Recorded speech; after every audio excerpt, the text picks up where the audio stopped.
चलिए अभी आलोक शर्मा को लाइए स्क्रीन पर। आलोक शर्मा, जो प्रधानमंत्री कह रहे हैं गलत क्या कह रहे हैं? आप धोखेबाजी और बेईमानी करते हैं, झूठे वादे करते हैं और फिर सरकारें कर्ज के बोझ तले ऐसा दबती हैं कि तनख्वाहें कभी 5 तारीख कभी 10 तारीख को आती दिखती हैं। तो भरोसा करे तो कैसे करे? ये प्रधानमंत्री जब सवाल पूछ रहे हैं जनता से, तो जायज सवाल नहीं है क्या? देखिए, मैं समझता हूं कि आज देश के प्रधानमंत्री से हरियाणा की जनता उम्मीद करती थी कि वो देश की जनता के साथ साथ हरियाणा की जनता से माफ़ी मांगेंगे। वो अग्निवीर पर माफ़ी मांगेंगे, वो पहलवान बेटियों से माफ़ी मांगेंगे, वो किसानों से माफ़ी मांगेंगे कि 2022 में किस तरह से आमदनी डबल होनी थी। वो माफ़ी मांगेंगे कि डबल इंजन की सरकार ने बेरोजगारी में नंबर 1 कर दिया, महंगाई में नंबर 1 कर दिया, हरियाणा के ऊपर कर्जा 25 गुना बढ़ा दिया, महिलाओं के ऊपर अत्याचार हो, क्राइम हो, नशा हो, पलायन हो, सब चीज़ों में जिस तरह से नंबर 1 किया है। आज तो आप कृष्ण भगवान की भूमि कुरुक्षेत्र में थे, आज भी आपकी वही घिसी पिटी भाषा, वही पुराने जुमले, वही वादे, वही तो हिंदू मुसलमान तो करना, वही जुमले, वही वादे, सरदार से वही खटाखट करते आप घूमते हैं और फटाफट कर्ज के बोझ तले जिन राज्यों में आपकी सरकार है वो राज्य सरकार हो जाती है। देखिए, मुझे लगता है कि अगर आप हरियाणा और हिमाचल का कंपैरिजन करेंगे तो कहीं पर भी कोई कंपैरिजन नहीं हो सकता है। हिमाचल के अंदर पिछले 1.5 साल के अंदर 2 बार प्राकृतिक आपदा आई, जीएसटी के पैसे से लेकर तमाम चीज़ें केंद्र सरकार ने रोक रखी हैं। प्राकृतिक आपदा में इतना अच्छा प्रबंधन रहा, इतना पैसा खर्च हुआ। हरियाणा एक इंडस्ट्रियल स्टेट भी है, एक एग्रीकल्चर स्टेट भी है, जबकि हिमाचल के अंदर पूरी तरह से टूरिज्म के ऊपर डिपेंडेंट रहता है राज्य। और वहाँ पर जिस तरह के एम्प्लॉयड लोगों की संख्या ज़्यादा है, स्वाभाविक है कि वहाँ पर कहीं ना कहीं दबाव था। मोदी जी, आप ये बता के जाइएगा जब हिमाचल में जाएं कि आपने हिमाचल की मदद करने के लिए क्या किया। अब वापस आते हैं, अगर हमने गलत किया होगा तो जनता हमें बताएगी। कर्नाटक में अगर हमने कुछ गलत किया होगा तो हम वापस बताएंगे, जनता बताएगी। कर्नाटक में जो वायदे किए थे, रमन मल्ले कह रहे थे, एक मिनट आलोक, मैंने दीपेंद्र हुड्डा से कई सवाल पूछे, उन्होंने एक लंबी फेहरिस्त गिनवाई जी। हमने 6 आईएमटी बना दिए, हमने इतना विकास किया, इतना हम निवेश लेकर आए, 12 विश्वविद्यालय बना दिए, हमने खिलाड़ी वहां पर तैयार किए। सवाल का संदर्भ ये था कि मैंने कहा आप भी बड़े वो होर्डिंग्स लगाए हुए घूम रहे थे हरियाणा रोडवेज की बसों में, वो दुनिया भर के फट्टे लगे हुए थे, हरियाणा नंबर 1। जनादेश क्या मिला था आपको 2014 में? जो आप नंबर वन कर रहे थे, हरियाणा हो गया, तीसरे नंबर की पार्टी बन गए थे आप। विपक्ष भी आप नहीं थे, बीजेपी ने सरकार बनाई, दूसरे नंबर की पार्टी आईएनएलडी थी। इस बात को ना भूलिएगा।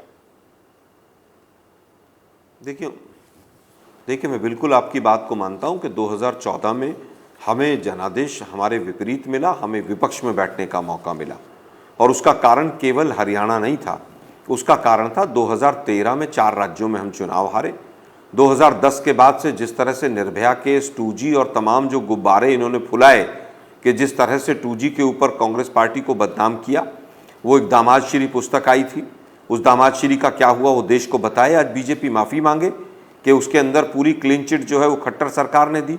इन्होंने झूठ का एक पुलिंदा बनाया था। और यहाँ पर हमारी 2014 में क्योंकि केंद्र में सरकार चली गई थी और मोदी जी ने बाहें फैलाकर बड़े बड़े वायदे किए थे, लोगों ने भरोसा किया।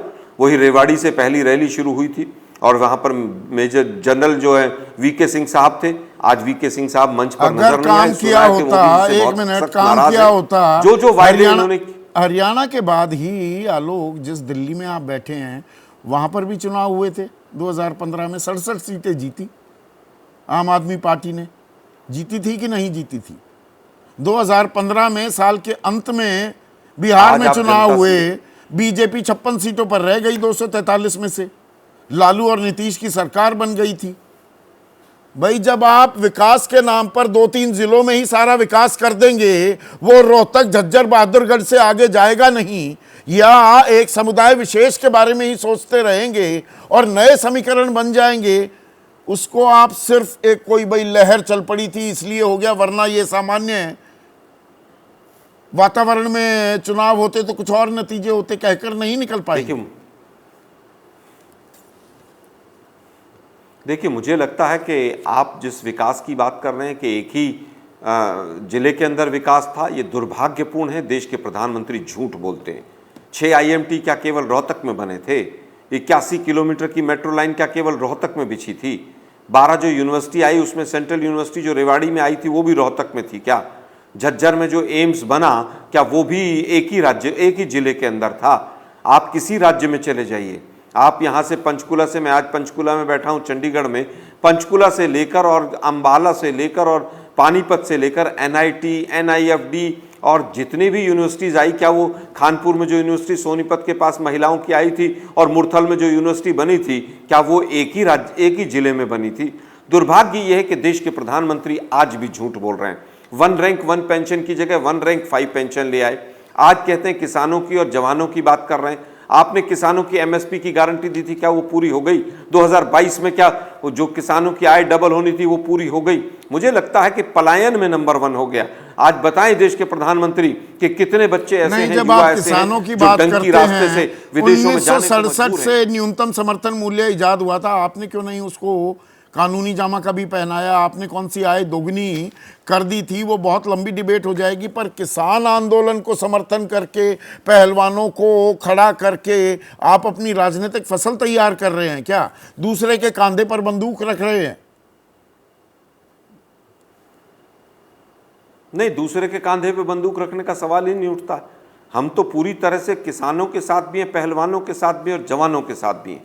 हमने तो अभी में वादा किया कि हम आएंगे तो अग्निवीर समाप्त करेंगे।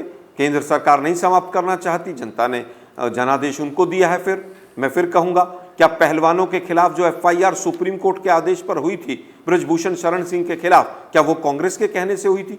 जो चार्जशीट दिल्ली पुलिस ने उसके खिलाफ दायर की, क्या वो कांग्रेस के कहने से हुई? क्या ब्रजभूषण शरण सिंह का टिकट कांग्रेस ने काटा? क्या किसानों के 3 काले कानून कांग्रेस लेकर आई थी? क्या 3 कृषि के काले कानून कांग्रेस ने वापस लिए थे?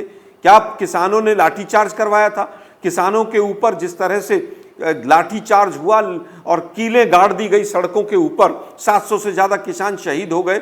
जिस तरह से आए दिन खट्टर जी की जो अपभद्र भाषा आती थी, क्या वो कांग्रेस की भाषा थी? किसानों को खालिस्तानी तो आंदोलन का आपने राजनीतिक इस्तेमाल किया है ना? महिलाएं यहाँ पर बैठी, आप ये बात मान रहे हैं कि राजनीतिक इस्तेमाल तो किया ना फिर आपने? नहीं, बिल्कुल नहीं किया। ठीक है। जैसे ही घड़ी का काटा दोपहर 2:30 पे आए, बबीता जी का दिल सास बहू साजिश के लिए मचल जाए। और ये है इनकी बहू, पूरे दिन ऑफिस की टेंशन हो जाए गॉन जब ये करें अपना फेवरेट शो फ्री टाइम पे ऑन। इनकी तरह आप भी देखें अपना फेवरेट शो अपने टाइम पर और डाउनलोड कीजिए ABP लाइव ऐप अपने स्मार्ट टीवी पर।